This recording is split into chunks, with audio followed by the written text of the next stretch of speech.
गीता हो जाएगी। और तुम्हारा अगर जीवन मरण दांव पर नहीं लगा है, तुम ऐसे ही चले आए हो जहां से तुम ताश खेलने चले गए हो, किसी मित्र ने बुलाया, वर्षा के दिन है, फुर्सत का समय है, तुम ताश खेल आए हो, कुछ दांव पर नहीं लगा है। नहीं, ऐसे न चलेगा। अगर ताश खेलने में भी तुमने पूरा जीवन दांव पर लगा दिया, अगर तुम जुआरी भी हो तो बात बदल जाती। अगर तुमने सब कुछ दांव पर लगाया है तो मैं तुमसे जो कहूंगा वो तुम्हारे लिए भगवत गीता हो जाएगी। अकेले मेरे कहने से न होगा। तुम्हें अर्जुन जैसी चेतना चाहिए। मनुष्य की खोज मनुष्य से भी पुरानी, वही खोज तुम्हें यहां ले आई है। और तुम भाग मत जाना, क्योंकि यही वो जगह है जहां सत्य का अंतिम उद्घाटन होगा। संसार में, भीड़ में, गहन में, बाजार में, उपद्रव में, युद्ध में, यही कुरुक्षेत्र है जहां किसी दिन पांडव और कौरव इकट्ठे हो गए थे युद्ध को। और ध्यान रखना, जिनसे तुम्हारा संघर्ष है वे अपने ही हैं। और ध्यान रखना कि जिससे तुम्हें पूछना है वो तुम्हारे कहीं बाहर नहीं, तुम्हारी चेतना का ही सारथी है। ये प्रतीक बड़ा मधुर है।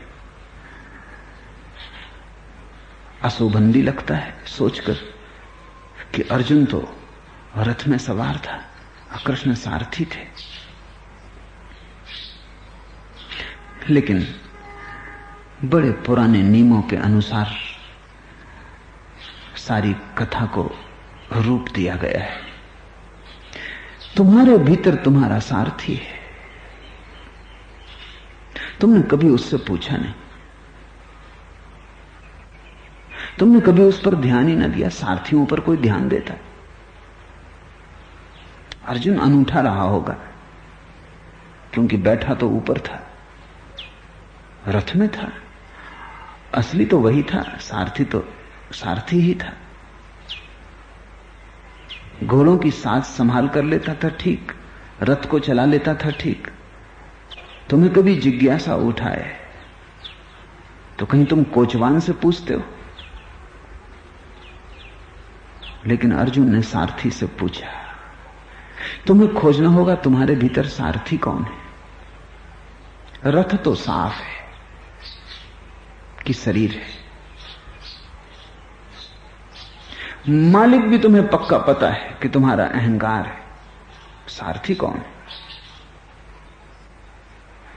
समस्त ज्ञानी कहते हैं तुम्हारा विवेक, तुम्हारा बोध, साक्षी भाव सारथी है।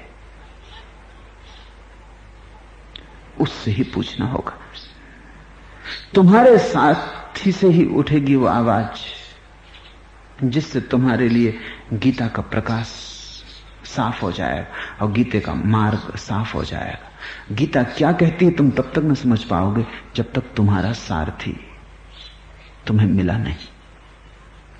रथ तुम्हारे पास है, मालिक भी बने तुम बैठे हो, घोड़े भी इंद्रियों के भागे जाते हैं।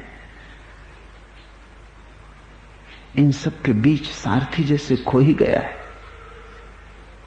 उसे खोजो।